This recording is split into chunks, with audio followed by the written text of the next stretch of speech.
Shabbat Shalom. Vamos a ir al libro de Isaías 6 y para los que anotan sería Isaías 6 del 1 al 13. Bien, empezamos. En el año en que murió el rey Usías, vi al Señor sentado en un majestuoso trono y el borde de su manto llenaba el templo. Lo asistían poderosos serafines. Cada uno tenía 6 alas.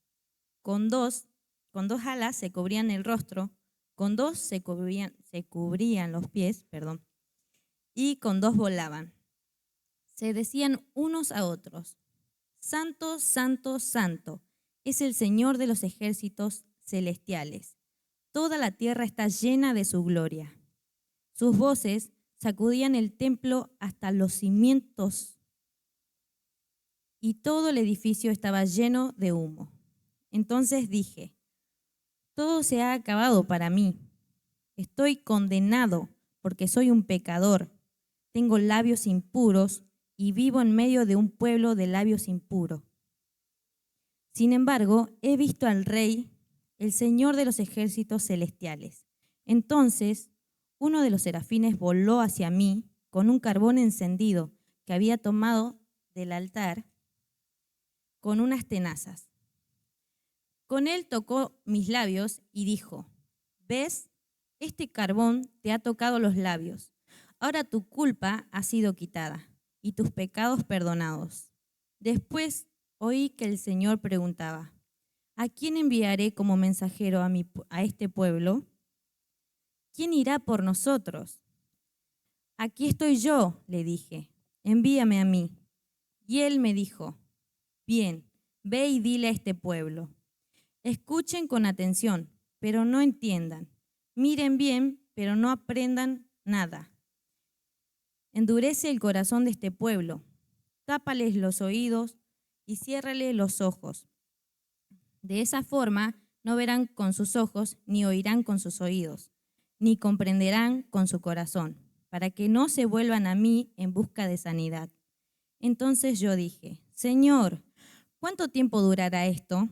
Y él contestó: hasta que sus ciudades queden vacías, sus casas queden desiertas y la tierra entera quede seca y baldía, hasta que el Señor haya mandado a todos lejos y toda la tierra de Israel quede desierta. Si aún sobrevive una 10ª parte, un remanente volverá a ser invadida y quemada. Pero así como el terebino y el roble dejan un tocón cuando se cortan, también el tocón de Israel será una semilla santa. Amén. Bien, les voy a ir comentando de a poquito lo que fui estudiando también. La parashá de esta semana también se llamaba Yitro, como la Haftará también, y es una de las más importantes porque en ella se encuentra el contrato matrimonial que el amado le entregó a su amada, a su pueblo Israel. Isaías fue enviado a reprender al pueblo, llamándolo al arrepentimiento, hacer teshuvá, retornar al diseño original. Como primer punto de la Haftará, se nos habla del rey Usías, que murió en el año 740 antes de la era común. La causa de la muerte fue la lepra, al intentar realizar deberes que solo correspondían al sumo sacerdote. Esto lo encontramos en 2 de Crónicas 26, 18 al 21. Su hijo Jotam fue el nuevo rey y aún así el pueblo continuó en corrupción o corrompiéndose. Isaías comienza diciendo: en el año en que murió el rey Usías, vi yo al Señor sentado sobre un trono alto y sublime. Esto nos lleva a reflexionar que en nuestras vidas hay momentos en los que Dios se manifiesta con mayor claridad. Justo cuando atravesamos una crisis, una pérdida, o cuando en nosotros cae, algo en nosotros cae, ya sean personas, etapas, planes Y cuando nuestras seguridades, ya sean lugares o personas, como solemos hacer de sentirnos seguros con algún familiar o con algún amigo, en algún hogar de alguien conocido, bueno, eh, cae, ya sea físico o espiritual, porque no todo es físico. Em, Nuestro Abba nos revela que el Rey eterno, que sigue teniendo el control de todo. Ahí está. La comodidad se derrumba, nuestro Abba se revela como el Rey eterno, que sigue teniendo el control de todo. En el versículo 5 leemos lo que pensó el profeta en ese momento.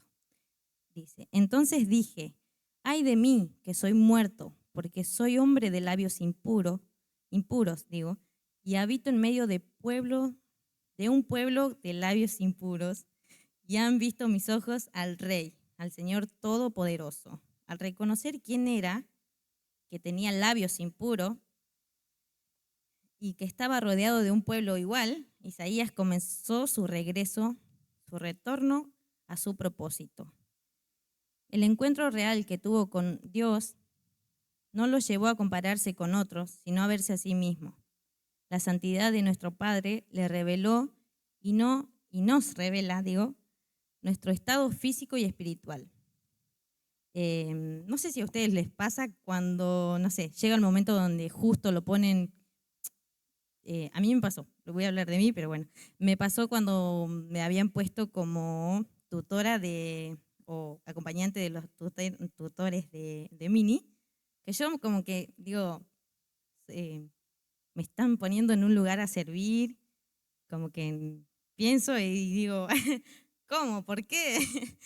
Y ahí es como que Dios te revela que por más que, a ver cómo decir, por más que vos no te creas suficiente o no te creas digno de estar en ese lugar, como que Él te ayuda con las personas o mientras vos lees, digamos, te informás o estás también en tu momento con Dios solo, te hace saber que sí, sos digno de ese lugar, sí estás capacitándote cada día para estar en ese lugar.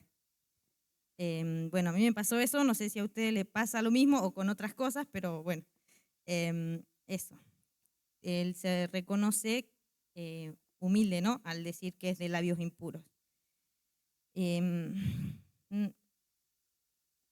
Eso lo hace no solo para condenar, sino para despertarse él y tomar conciencia. Así también lo hacemos nosotros, como que podríamos llevar eso a nuestras vidas y decir, bueno, está bien, yo pequé en tal cosa, pero bueno, no me quedo con que, bueno, pequé ahí, soy una pecadora, sino como que lo tomo más y digo, bueno, es un punto y sigo adelante intentando no volver a caer en ese pecado o no volver a sentirme como ese día que pequé me sentí, ¿no? Tomar conciencia de lo que estamos haciendo o de lo que podríamos llegar a hacer si tratamos de evitar caer en eso, ¿no? En el pecado. No solamente hablando de pecado sexual o lo que ustedes saben, porque cada cosa es un pecado, ponerle a hablar mal de las personas o estar en lugares que no debemos estar también es una manera de pecar, ¿no? Porque no vemos que no estamos reflejando al Eterno, ni tampoco en ese lugar se está adorando al Eterno, ya sea por cómo hablamos, por cómo escuchamos, no sé, la música o lo que sea. Dice, cuando el Eterno nos muestra áreas de nuestras vidas que necesitan ser trabajadas, no es para destruirnos, sino para transformarnos. En el versículo 6 y 7, el carbón encendido toca los labios del profeta. Su culpa es quitada y su pecado perdonado.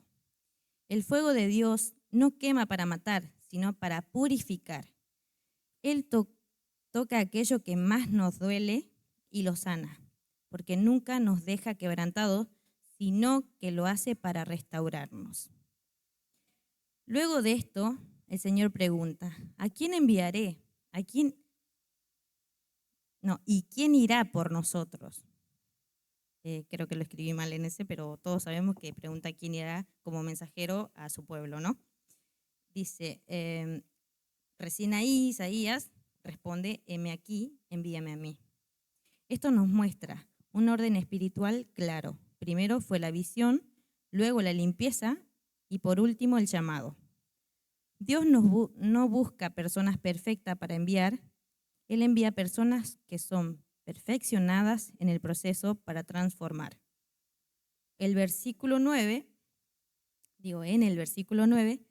vemos que el mensaje que Isaías debía anunciar al principio sería fuerte y confrontativo.